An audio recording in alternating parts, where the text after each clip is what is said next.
squad, welcome back to my channel, welcome to Reading Wednesday. Got this today.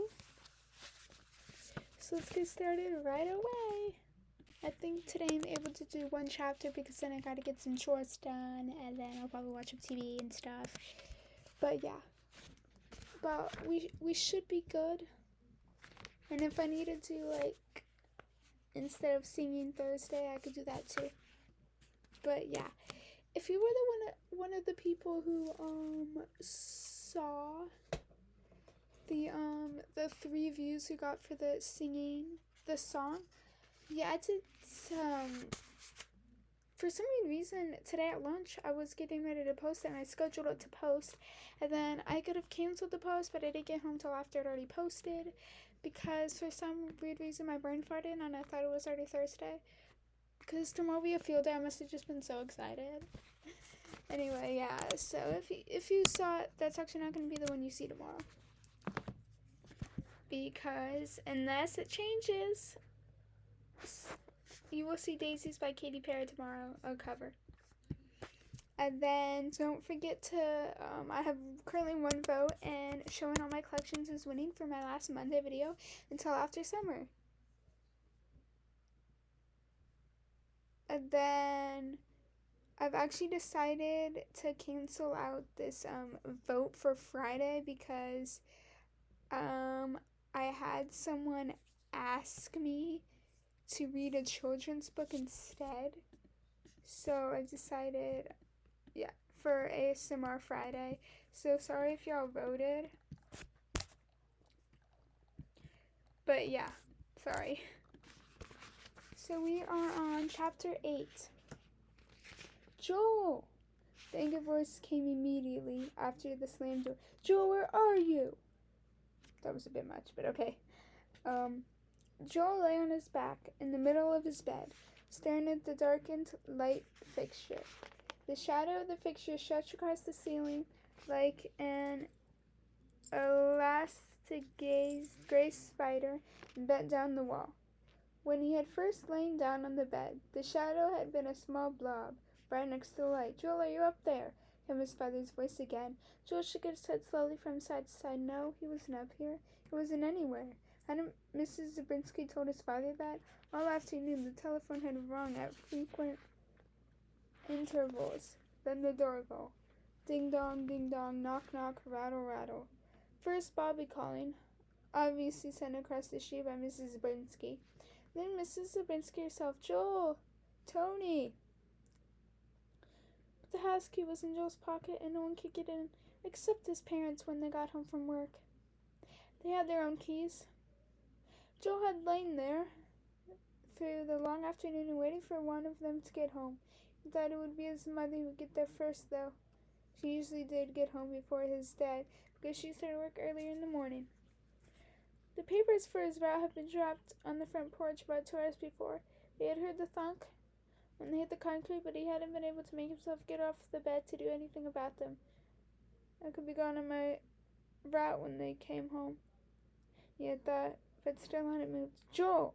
His door shot open with a report like a firecracker, and as if connected to the door by a spring, he leaped off the bed. The blood rushed from his brain in all the sudden movement, and he swayed giddily in the middle of his floor.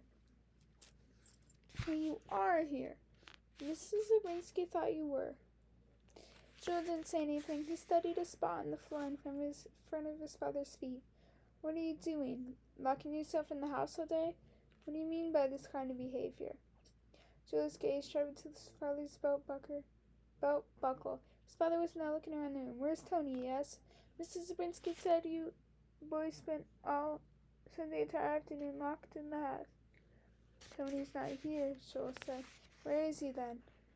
Joel gave a small shrug. His father ran his fingers through his hair in exasperation. What's going on, Joel? This isn't like you. Sneaking into the house, leaving Tony's mother to worry?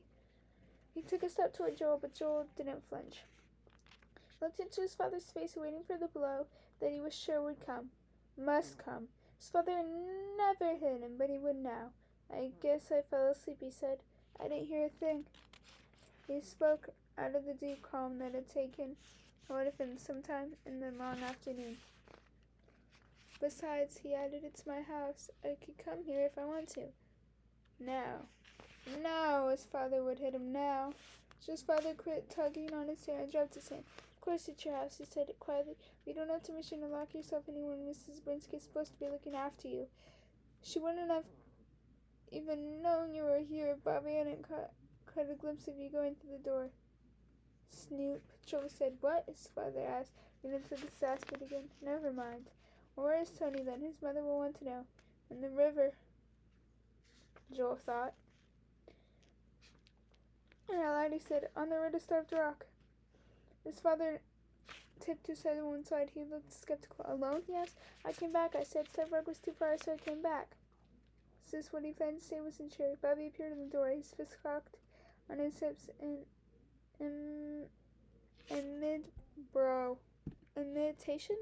imitation, there we go, of their mother's favorite stance when she was cross with either of them. You guys aren't supposed to be in the house when Mommy and Daddy are gone, he said in his best boy you're going to get it voice. So what? Joel snapped back and instantly deflated. Bobby ducked his head, tucking his thumb into his mouth. Joe's father was studying his face minutely. You mean to tell me, he said, that Tony rode all the way to Starved Rock by himself? I guess he did, Joel said. He lied to me. You know about his mother giving him permission to go? Found that out from Mrs. Zabrinsky, too. Joel could feel his father's gaze like a burning pressure. He held his breath, waiting for the moment when all would be known. But his father only shook his head, looked away. I feel responsible. You are responsible, Joel wanted to say. When he said he asked, his voice still was like, do you want me to go see if I could find him? No, of course not, his father said. It's too far to go back on your bike. Anyway, you need to get started on your paper route. He turned and started out of the room. Calling back over his shoulder, I'll telephone the Zabrinskys and tell them that Tony will probably be late. Very late, Joel thought. He had a strange urge to laugh. Tony's dead. Don't you know that? He wanted to yell, but since it was obvious his father didn't know that his father didn't know anything, he kicked the leg of his bed and muttered, friggin' newspapers. Always eyes grew round, but his father, though he must have heard, didn't turn back. He wasn't going to do anything, no matter what. Can I help you with your route today, Joel? Bobby asked. Bobby was always wanting to help him with his route. When his scout projects, with anything he did, sometimes Bobby even helped him when it was his turn on dishes. Dumb little kid. So you shouldn't let Bobby go along on his route, though. Tony went along lots of times, but he had his own bike. Balancing Bobby on his bike, along with a load of papers, was a real trick. Besides, Tony really helped. He didn't just tag along, asking questions and getting in the way. Tony, would the Zabrinskys ever find him? The teenager had said something about a body maybe washing up at one of the dams. Next week, next month, maybe. Went ahead and Joel told his father about Tony's going down to the river to swim. About his going on to Starved Rock while Tony went into the river. And his father could tell the Zabrinskys, and the Zabrinskys would know where to look. Somehow nothing had come out right. Can I, Joel, please? Bobby repeated, and when Joel looked down at his brother, at his eagerness and Bobby's upturned face, his throat closed and he had to turn away. Yeah, he managed to croak. I guess you could help me with my route today. Woo-wee, Bobby yelled, and he clapped his pudgy hands and skittered out of the room and back down the stairs. Joel squared his shoulders and took a deep breath. Then he stopped, breathed again, sniffed. What was that smell in the air? Almost exactly like dead fish. Joel stuffed his arm, his shirt. That's where it was coming from. Him. Joe drew the neck of his shirt up over his nose and inhaled deeply. There was no question. The stink of the river had followed him home, and his father hadn't noticed that either. Joe pulled the shirt off, got another one from the drawer. The new shirt was fresh. It smelled like his mom's fabric softener. Live fingers couldn't cover the stench of the river clinging to his skin. Joel started down the steps. Maybe nobody knew what a river smelled like.